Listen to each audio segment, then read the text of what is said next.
अहंतासुर तथा धूम्रवर्ण का युद्ध। अहंतासुर उस संदेश को सुनकर क्रोध पूर्वक बोला, मुनिवर, आप धूम्रवर्ण से कह दें कि हम किसी प्रकार से अशक्त नहीं हैं और इतना पराक्रम रखते हैं कि तुम्हारा भी वध कर डालें। नारद जी चले गए। इधर अहंतासुर ने क्रोध पूर्वक देवताओं को खोज खोज कर मारना आरंभ कर दिया। नारद जी ने भी भगवान धूम्रवर्ण करेश्वर को असुर की गर्वोक्ति सुना दी। इससे देवताओं में और व्याकुलता फैल गई। वे कातर स्वर में गणराज की प्रार्थना करने लगे।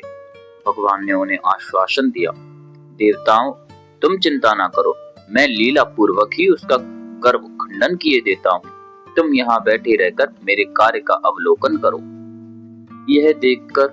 यह सुनकर उन्होंने अपना अत्युग्र पाश का सेवन किया। वह पाश तीव्रता पूर्वक असुरों की ओर दौड़ पड़ा। उसे जहां जो कोई भी असुर मिला उसी को उसने मार डाला।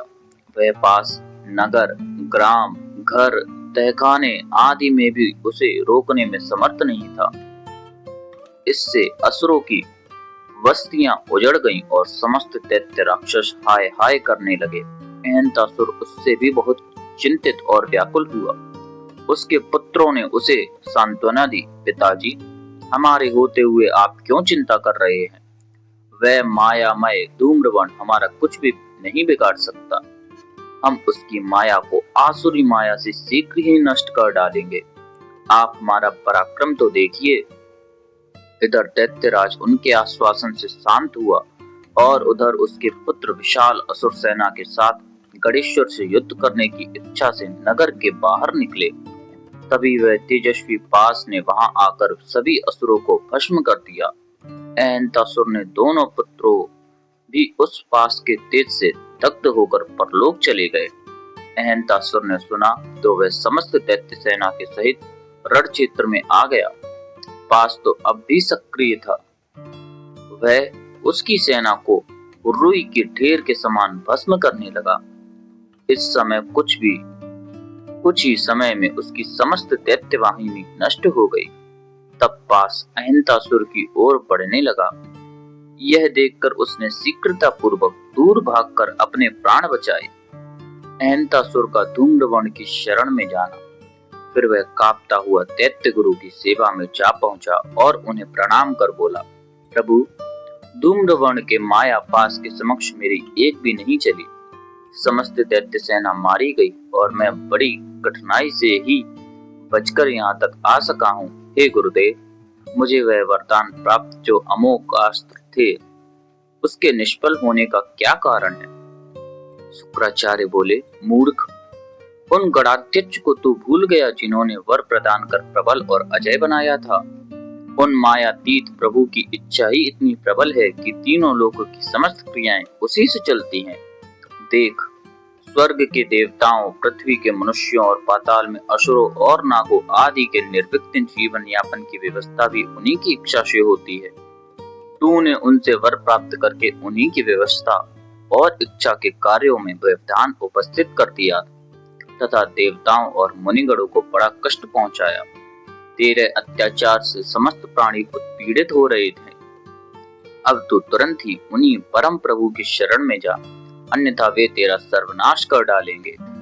असुरेश्वर ने कहा, प्रभु, उन्होंने अभी क्या छोड़ा है? बड़ा भीषण संहार कर डाला है उनके पास ने। शुक्राचार्य उसे समझाते हुए बोले, जो शेष बचा है उसकी तो रक्षा हो जाएगी, अन्यथा कुछ भी शेष ना रहेगा। अहंतासुर शुक्राचार्य को प्रणाम कर धूम्रवर्ण की सेवा में उपस्थित हुआ और उनके चरणों में पकड़कर रोने लगा। उसकी दुर्दशा देखकर करुणामय प्रभु ने क्षमा कर दी। उनकी इच्छा मात्र से पास लौटकर उनके पास आ गया। फिर उनकी स्तुति की। उसके स्तवतन से संतुष्ट होकर भगवान ने कहा, महासुर, अब तू देवताओं के स्थान, धर्म स्थान, यज्ञशाला, तीर्थ, मंदिर आदि को तुरंत छोड़ दे और जहाँ मेरे भक्त नहीं हैं तथा जहाँ मेरी पूजा उपासना नहीं होती वहां जाकर निवास कर। मेरे भक्तों, देवताओं, ऋषि मुनियों आदि की रक्षा करने का भार भी तुझे ग्रहण करना होगा। अहंतासुर ने उनके आदेश पालन का वचन दिया और पुनः उनकी स्तुति करने लगा। फिर उनकी भक्ति प्राप्त करके तुरंत चला गया। यह देखकर सभी देवता अत्यंत विस्मय करते हुए मंगलमय गणेश जी का पूजन और स्तवतन करने लगे। फिर गणेश जी को प्रणाम कर देवताओं ने उनका जयघोष किया और जब वे प्रभु अंतर्ध्यान हो गए तब हर्ष विभोर होकर अपने अपने स्थानों को गए। सूत जी बोले, हे सौनक, मंगलमय भगवान गणेश्वर के धूम्रवर्ण अवतार का यह सुखदायक और पुण्यवर्धक उपाख्यान पूर्ण हुआ।